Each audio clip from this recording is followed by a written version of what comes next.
Oops, I just had an alarm that cut that. A totally succinct monologue off.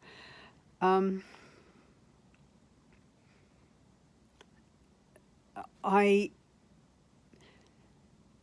believing the victim is a very good thing to do.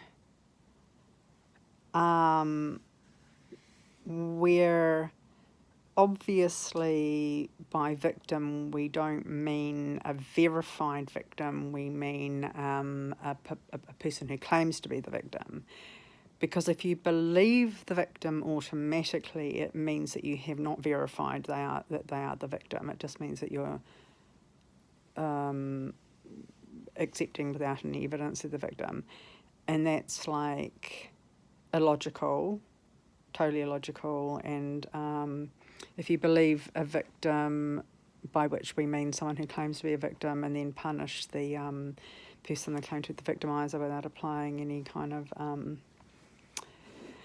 reasoning or evidential standards, then it might be like you're not believing the victim, you're persecuting the victim, But having gone through sort of what I've gone through, I realise that it's not when you're going after the fact. Like, I mean, this woman was not coming to me asking for help in her victimhood.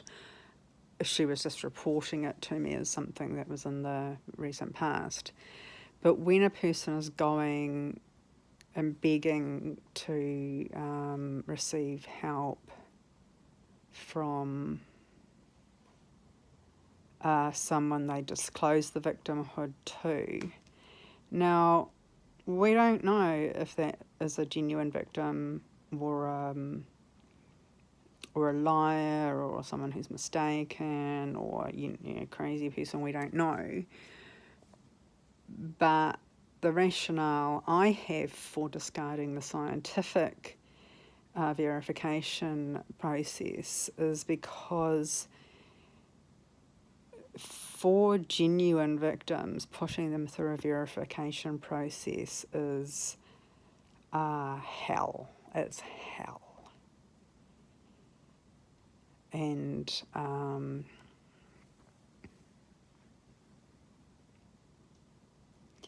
it's not likely to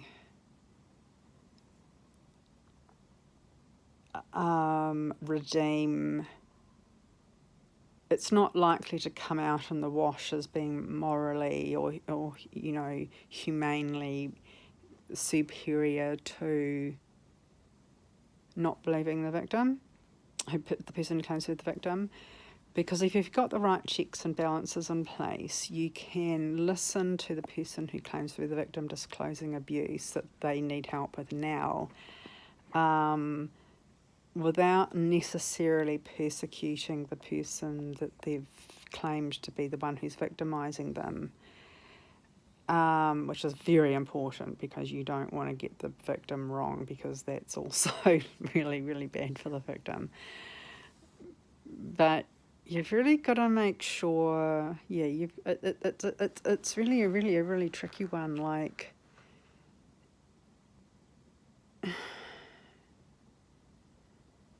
yeah, it's just like there's so many sort of levels going on here, and I think when people apply skepticism, it's like, well, what is the most likely, what's the most likely truth about when someone is reporting a case of persecution in which they've done nothing wrong and the other person's just clearly kind of psychopathic. Firstly, you'd kind of want to apply a bit of a grain of salt and go, well, I don't think the victim did nothing wrong, and I don't think the persecutor's completely evil, but you can kind of still kind of infer that there's an imbalance of, quite a big imbalance of wrongdoing afoot.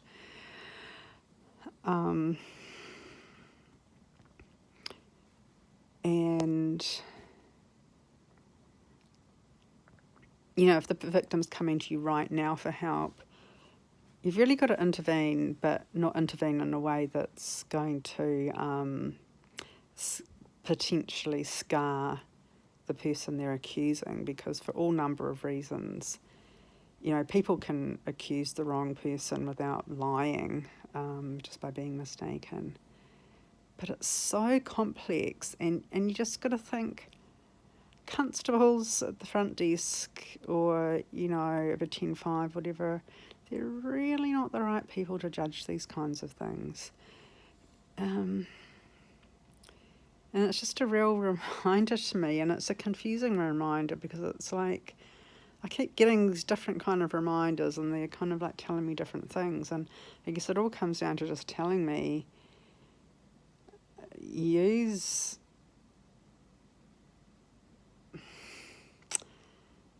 the truth is really difficult to discern, and be careful before you take the pitchforks out. But also, don't hesitate to take the pitchforks out when someone really, really needs help. It's so difficult, and I just, it's odd. I feel like I've got the raw end of both deals, where I've been accused of being the aggressor, despite all probabilistic and reasonable appearances. like when it's like, I'm clearly not the one in control here. And then on the other side, to just be like, the subject of skepticism, and I'm reporting it, and it's like, I don't know, is it just something about me that people just never want to believe, or people just got something against me? I don't know, and I'm not the only one, I know that for sure. And I think what I'm going through is what men go through in general, it's real weird. And so, my only therapy at the moment is sort of looking at, I have very similar kind of like feed kind of things on, sort of shorts on YouTube, and then, these kind of, whatever they are, on Instagram, and then on Facebook, just like reels, I suppose. And a lot of them, I'm sort of choosing them for either comedy or therapy. And,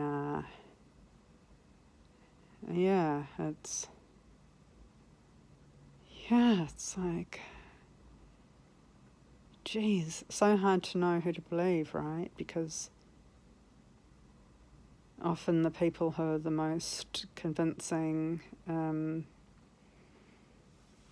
victims are the biggest perpetrator. But is it really going to be the CEO of Harcourts? Is he really going to be the victim?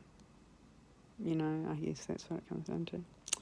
Anyway, it was just really interesting to me just to note that people who can be absolutely amazing fucking victim advocates can also just have absolutely no ability whatsoever to check their own behaviour.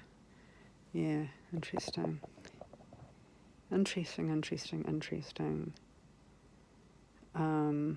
Very common too.